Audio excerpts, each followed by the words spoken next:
right, guys, so we're going to be working on graphing our gas laws today. We are going to start with this example at the top. This is not actually one of our gas laws. This is actually the relationship between pressure and temperature, which is a law called Gill-Sachs law. So we're going to use that one as an example, and then we'll do the other ones to go with it. So first of all, our title is the pressure versus the temperature. And please remember that the title is always your dependent variable versus the independent variable. So your independent variable, temperature, should go on your x-axis. Your dependent variable should always go on your y-axis. The next thing we're gonna do is we are going to have to scale this. So for pressure, we have 1, 2, 3, 4, 5, 6, 7, 8, 9, 10 boxes to deal with. Our greatest value for pressure is 5.9. Our smallest value is 1.5. So what I'm gonna do is I'm gonna take my 5.9, my largest value, minus my 1.5, my smallest value. That gets me 4.4. I'm then going to divide that by the number of boxes I have, which is 10. So each box is gonna be 0.44. Now, I don't wanna try to label every single box because that's going to be a lot to label. So I'm gonna multiply that by 2. So I'm gonna, every other box, I'm gonna skip, I'm gonna add 0.88. So we are not gonna start at 0. This bottom line is going to be my lowest value, which is 1.5. So I'm starting at 1.5. So I'm gonna put 1.5 into my calculator, and then I'm gonna add 0.88. So then I'm gonna skip. This is gonna get me 2.4. Got me 2.38, I'm rounding that up to 2.4.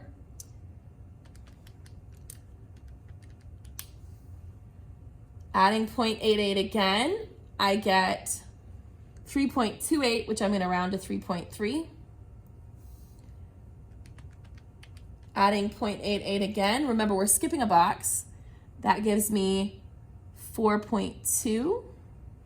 Again, 4.18, I'm rounding up to 4.2. 4.2 plus 0.88 is gonna get me 5.08, which I'm gonna round up to 5.1. So I'm gonna take my 5.1 plus 0.88, and my very top of the line is 5.98, which I'm gonna round to 6.0. You'll notice my last pressure value is 5.9, which is gonna bump right up to that 6.0. So that's gonna make my data fit perfectly. Now, the other thing I need to tell you on this y-axis is we need to tell how the pressure is being measured. That's really important. So we're gonna put ATM for atmospheres because it's been measured in atmospheres. All right, we are gonna repeat this process for our temperature values. Our smallest value is 248. Our largest value is 345. So I'm gonna take my largest value, that 345, minus my smallest value, which is 248. Then I'm gonna count my boxes. I've got 1, 2, 3, 4, 5, 6, 7, 8, 9, 10. Perfect square. So I'm gonna divide that by 10 again. That's gonna get me 9.7. And again, I wanna skip boxes, so I'm going to multiply that by 2 so I can do every other box. And it's gonna be every other box is worth 19.4. We're gonna round that to 19. All right, so I'm gonna start my x-axis, excuse me, at my smallest value, which is 248. So I'm gonna put 248 in, and I'm gonna add 19. Skip 2 boxes, that's 267. Add 19, skip 2 boxes, that's 286. Add 19, skip 2 boxes, that's 305. Add 19, skip 2 boxes, that's 324. And then my very last box, add 19, skip 2 boxes, 343. So because we rounded down, my highest value is 345, so it's gonna go a little off the grid, but that's okay. And again, my temperature is being measured in Kelvin, so I need to add my Kelvin as the unit on here. All right, so now we're gonna plot our points. Now please remember that we wanna be able to see our points when we're done. So we're either gonna use an X or a dot with a circle around it so that our dot, like our little points don't disappear as we plot things. So I have a pressure of 1.5 and 248. That's going to be my x-axis, my xy axis right here. So my initial point goes right there. So I did that first one. Then I have 1.9, which is going to be right in here somewhere, a little on the top side of this line. And then 267, which is smack dab on this second box. So I'm going to put my x just right about there. That's that point done. Okay.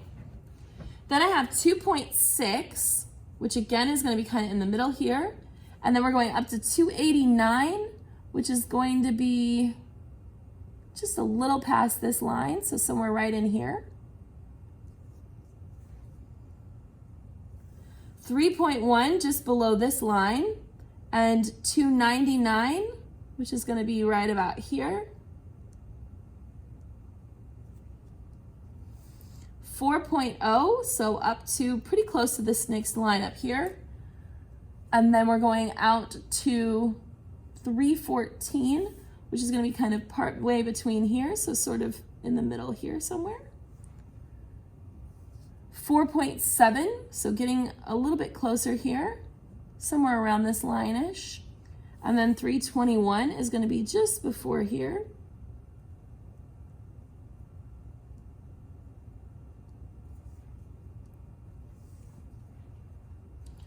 5.2 just above this first line here, and then 334, which is going to be kind of out here. And then our final point is 5.9 and 345, which is a little bit off the chart over here. So we're right here.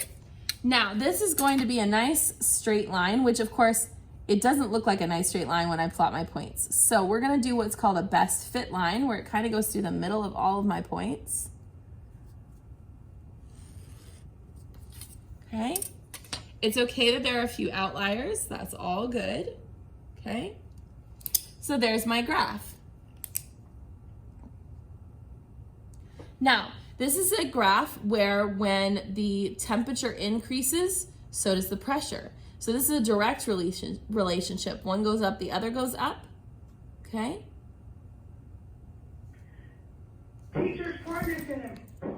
Okay, so the next graph that we're going to look at is the relationship between pressure and volume.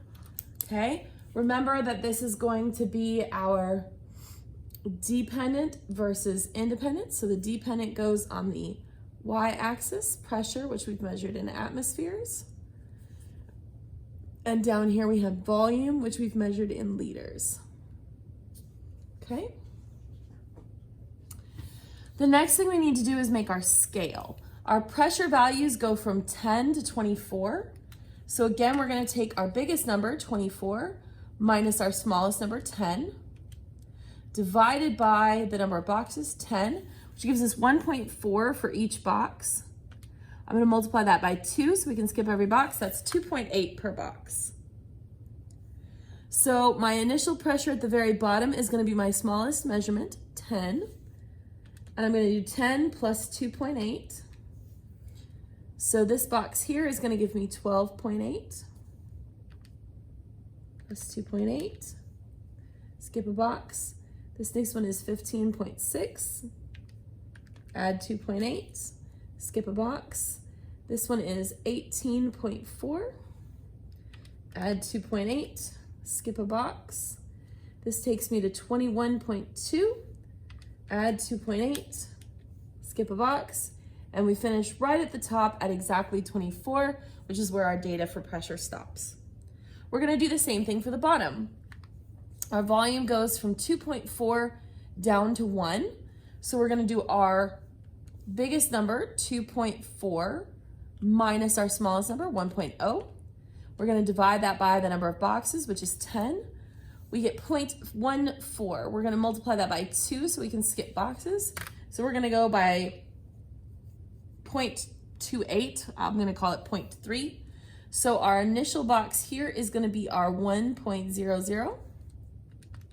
So we're starting at 1.0. We're going to add 0.3. Skip 2 boxes. This is 1.3. Add 0.3. Skip 2 boxes. This is 1.6. Add 0.3. Skip 2 boxes. This is 1.9. Add 0.3. This is 2.2. Add 0.3. We end at 2.5, which is very close to the 2.40. That's our maximum value. All right, so now we are going to go ahead and plot our points. And again, we want to either use an X or a dot with a circle around it so that we can see our plotted points. So our initial pressure was 10 right here at the bottom of the y-axis, and my initial volume was at 2.4. So I'm going to go out to right about here for my initial volume. Okay, my pressure went up to 12, so just before the second line, and then the volume went down to 2. So right about here. That's my second point. Pressure went up to 14, which is going to be right about here. And then the volume went to 1.7, to be right about there. Pressure goes up to 16, which would be just about here. And then the volume goes to 1.5, which would be right about there. Pressure goes up to 18, volume to 1.3.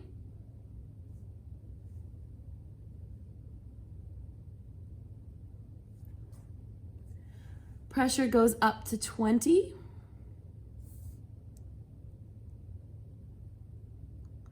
And the volume to 1.2, which is right about here.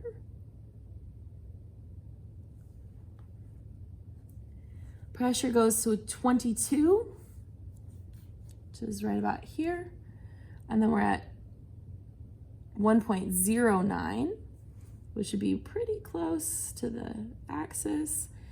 And then at 24, we are smack on this axis.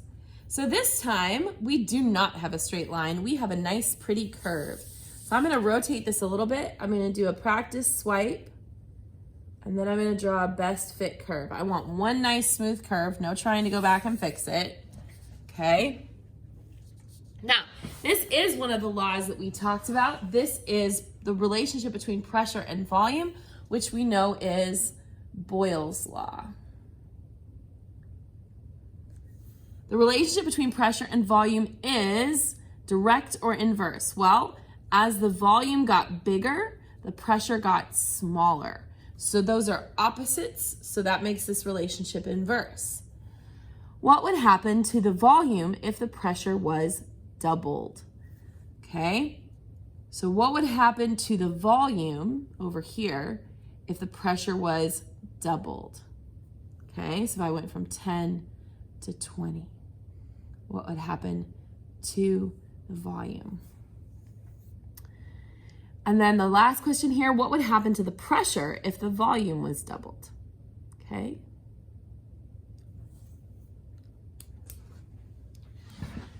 The next graph we're going to do is the relationship between volume and number of moles. Volume and number of moles. Okay. So the volume is going to go on our y-axis this time, which we measured in liters. Our number of moles, N, goes on the x-axis, which we've measured in mole. Okay.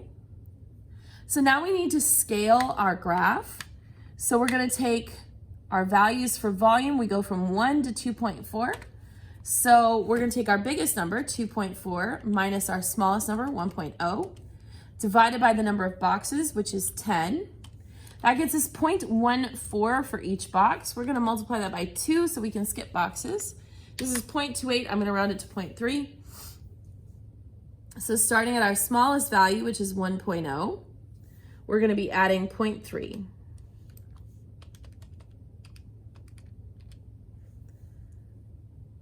So this is 1.3. This is 1.6. 1.9, 2.2,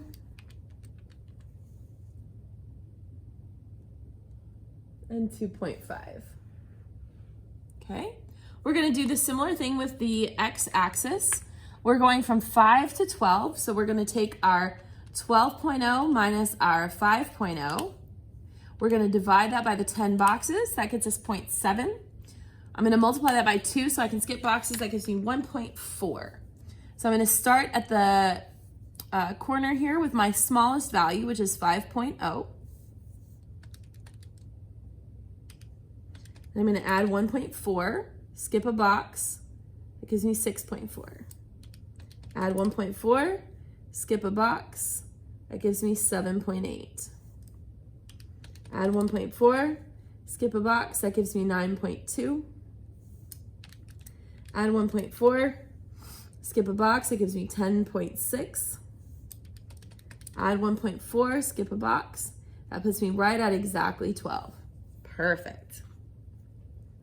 So again, we're going to plot our points as either an X or a dot with a circle.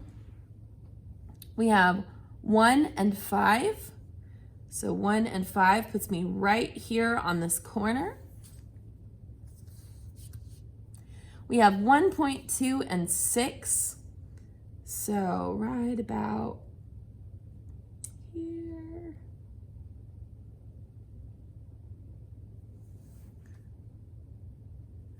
$1.4 and 7.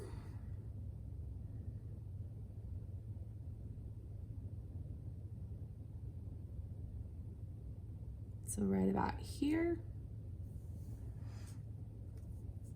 1.6 and 8.0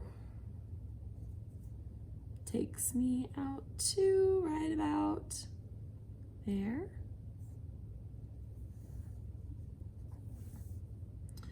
1.8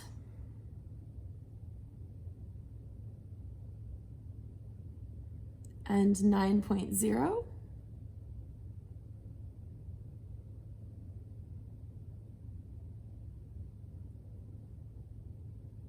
About there.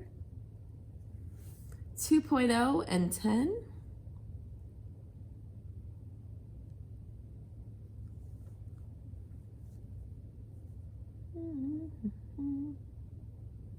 About here. 2.2 and exactly 11. Takes me out to about there. And then 2.4 and 12 takes me to here. So now this time, this graph looks a lot more like the first one we did. This is gonna be a relatively straight line. So you're gonna do a best fit line. Okay. And it's okay if it doesn't perfectly go through all of your points. That's why it's called best fit. All right, the relationship between volume and the number of moles is Avogadro's law.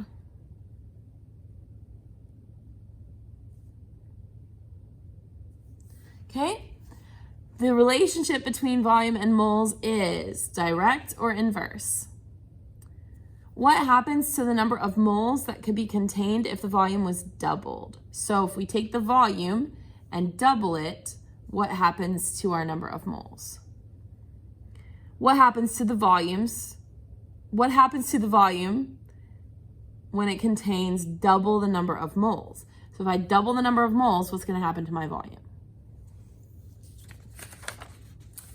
All right, we have one final graph to do, and that is this one, which is volume and temperature.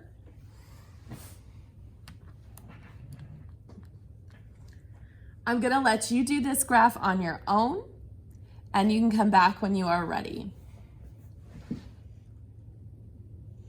Okay, hopefully your graph turned out like mine. So this particular relationship, it doesn't have a blank for it here, but this is volume and temperature. That is Charles's law. Okay, the relationship between volume and temperature is direct or inverse. What would happen to the temperature if the volume was doubled? So if I take this volume and I double it, what's going to happen to the temperature? What would happen to the volume if the temperature were doubled? So if I take the temperature and double it, what happens to the volume? Okay. Now then down here, we have some picture examples and a variable to change. Okay. And it says to draw what the after picture would look like once that change has been made. So here we have a balloon at normal pressure. And here we're going to have it at high pressure. So what do you think? Would the balloon look bigger or would it look smaller? Here we've got 9 moles of gas before, and we're going to add 15 moles of gas. So would my balloon look bigger or smaller? Here we have our balloon at a normal temperature. Here we're moving to a low temperature. So is my balloon going to get bigger or smaller? This one, I have 9 moles of gas, and we are going to change that to 3 moles of gas. So would my balloon get bigger or smaller here?